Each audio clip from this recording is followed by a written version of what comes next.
Yun, magandang araw po sa inyo lahat, Luzon, Visayas, Mindanao, pati na rin po sa mga kababayan nating OFW dyan. Welcome po sa panibagong reaction video dito sa Makapili TV. Ito yung pag-uusapan po natin itong nakarang birthday po ng ating mahal na Pangulong Bongbong Marcos Jr. So, happy birthday po mahal na Pangulo.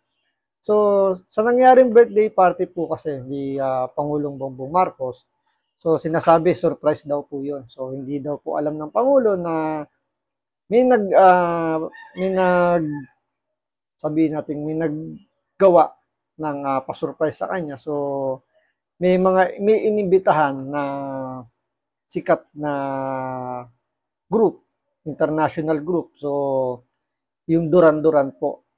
So maraming pong bumabati ko si Pangulong Bongbong Marcos na parang masyadong elegante yung naging birthday niya dahil sa magkano po yung budget para alam niyo yun, makapag-invite ka ng ganong klaseng group international.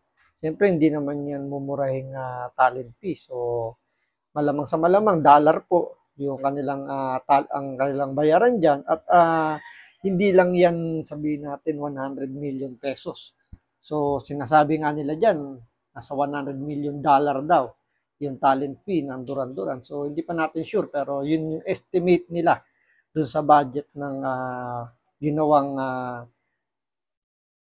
hindi mo masabi kasing concert dahil kumbaga nandun lang sa isang room na kung saan presidente, saka yung mga invited lang yun nandoon. So, siguro birthday concert, parang ganun. Pero, meron silang guest. So marami pong bumabatikos dito kay Pangulong Bongbong Marcos dahil sa ginawang pa-birthday celebration para sa kanya. So yan yung pag-uusapan natin. Kaya kung hindi ka pa nakasubscribe sa Makapili TV, baka naman pwedeng pakipindot mo muna yung subscribe button. At the same time, palike na rin po ng video. Wala naman pong bayad dyan. Kaya pindot na. So ito, panoorin po natin itong balitang to at tingnan natin, himayin natin kung makatwiran ba yung pag sa gawa po ng birthday party ni Pangulong Marcos, kung ito ba naaayon sa una sa batas, tsaka sa alam niyo yun yung parang naaayon ba to sa konsensya mo na kailangan mo magdaos ng ganung karangya. Kasi pwede natin sabing marangyang pa-birthday yun kasi malamang ilang milyon yung ginastos dun para matuloy yung birthday party ni Pangulong Bongbong Marcos. Nilinaw ng Presidential Communications Office na wala nilang ni isang kusing na ginastos ng gobyerno sa birthday party ni Pangulong Bongbong Marcos. Ayon po yan kay Acting PCO Chief Cesar Chavez. Nauna nang sinabi ng PCO na inorganisa ang party ng old friends ng Pangulo, kung saan nag-perform ang English pop rock band na Duran Duran. Puna ni House Deputy Minority Leader at ACT Teachers Party List Representative Franz Castro, kahit sino man daw ang nagbayad ng bills, hindi pa rin anya ito kaaya-ayang tignan, lalo't milyong-milyong Pinoy ang naghihirap ngayon. Sinusubukan po namin kunin ang pahayag ng Malacanang sa puna ni Castro. Kasi dito, kung tutusin, presidente naman ng Pilipinas si Bongbong Marcos, so deserve naman niya na siguro magdaos ng birthday party ng may inibitahang ganun na international artist. Pero kasi ang nagiging punto nila rito, sino ba yung nagbayad? Ngayon sinasabi ng PCOO na wala naman daw ginastos na o baga walang nilabas na pera yung gobyerno natin para doon sa pa-birthday kay Pangulong Bongbong Marcos. Pero ang tanong kasi doon, kung susundin natin yung batas, na 'di ba dapat ang government official dapat mamuhay lang ng simple. So syempre kung ang ginastos diyan malaking halaga, milyon, malamang milyon ang ginastos diyan. Hindi lang natin alam kung kung ilang milyon yung ginastos kasi nga doon pa lang sa talent fee ng Duran Duran malamang hindi yan 2-3 milyon lang ang talent fee niyan. So expect natin mas mataas pa ron. So, hindi may iwasan na magtanong or sabihin natin hindi may iwasang sabihin nila na baka may ginamit na pondo dyan ng gobyerno at ibinayad doon. So, gaya naman nung paliwanag ng PCOO na wala raw perang ginastos yung gobyerno natin doon sa birthday party ni Pangulong Bongbong Marcos. Pero ang ano kasi doon, ang isa sa mga tatamaan pa, kasi meron din tayong batas na sinasabi na bawal tumanggap ng kahit na anong donation in kind, directly or indirectly, ang isang government official. So sinasabi dito na ang nag-organize daw is mga kaibigan daw, mga old friends daw ni Pangulong Bongbong Marcos. So paano magkakaroon kasi ng conflict of interest? Kasi siyempre, nagbigay sila ng pa-birthday party, so siyempre babango yung pangalan nila kay Pangulong Bongbong Marcos. Eh kung yung mga umattend dyan sa birthday party ni Pangulong Bongbong Marcos, eh may mga negosyante, malamang sa malamang mga negosyante, politiko, so pwedeng humingi ng pabor. Diba? Hindi may iwasan yun. Siyempre, may hiya na si Bongbong Marcos dahil sabihin na natin sila yung nagbayad ng talent fee. Pati yung hindi lang talent fee ang babayaran mo doon. Siyempre, yung pamasahe niyan, back and forth. So, hindi naman pwedeng ilagay mo sa economy yung ganyang klaseng artist. Siyempre, international artist yan. Hindi mo naman pwede ilagay sa economy lang yan na biyahe. So, ilalagay mo sa business class. So, magkano yung ginastos dyan? Eh, ilang members yung duran-duran. So, lahat yung babayaran mo. So, sabihin na natin na hindi naman kakayanin siguro ng isang tao lang yung sabihin natin gagastos para sa event na yan. So, siyempre, parte-parte yan. May mga kanya-kanyang, kumbaga, nag-ambagan.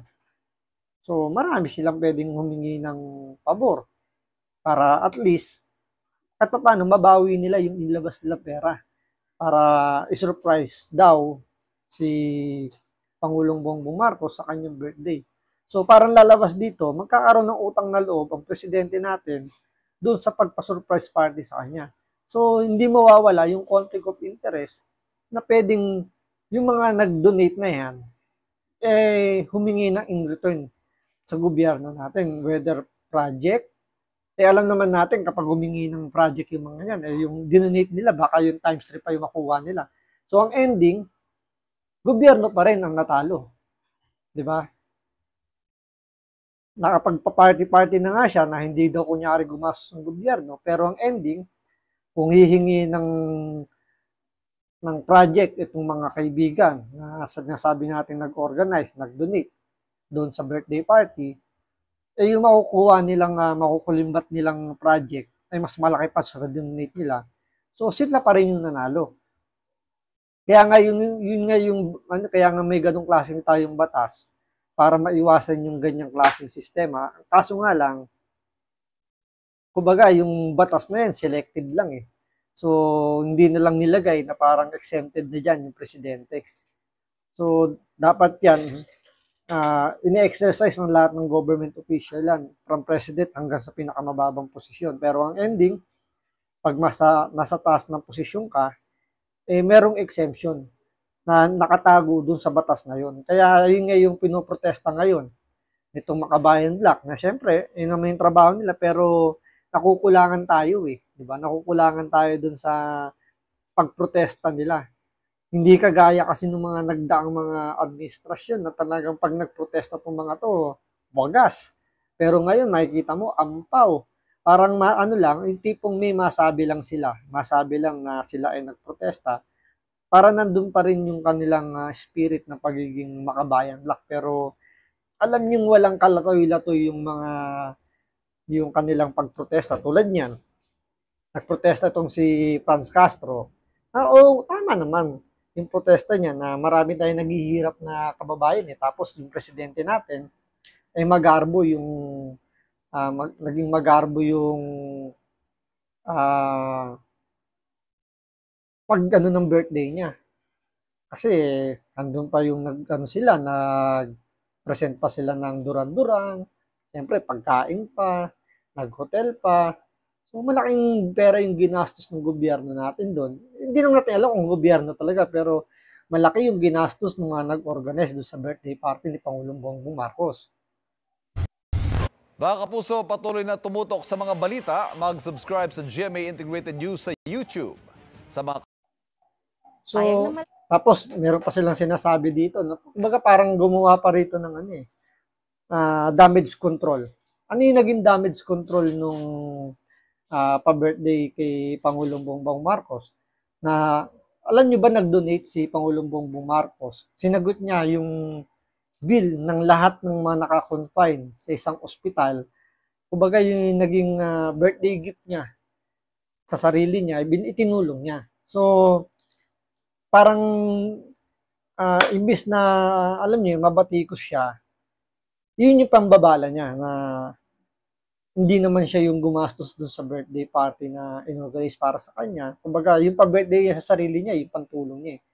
Diba? So, yun yung ngayon na pinalalabas nila na kumbaga, yun yung naging tulong ni Pangulong Bongbong Marcos para sa paggunita ng birthday niya. So, pangontra doon sa sinasabi na naging magarbo yung kanyang birthday party. So, nasa sa inyo na lang yan kung ano ba sa tingin nyo, yung kumbaga ano yung magiging hatol nyo. Diba? Kung tama ba yung ginawang pa-birthday na magarbo o yung sabihin natin yung pagtulong ni Pangulong Bongbong Marcos na sinagot niya yung birthday, yung mga bill ng mga nakakonfine doon sa isang hospital na yun. So, deserve naman ni Pangulong Bongbong Marcos yung mag-celebrate ng birthday niya kasi mahirap naman talaga trabaho ng presidente. So, deserve niya na ma-refresh naman yung sarili niya. Kapag paano, kumbaga, bumalik yung sigla kasi nakakapagod na trabaho. Kitang-kita nyo naman sa itsura niya ngayon na talagang yung stress, makikita mo sa mukha niya.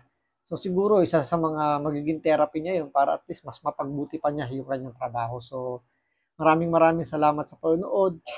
Ingat po kayo lagi. God bless.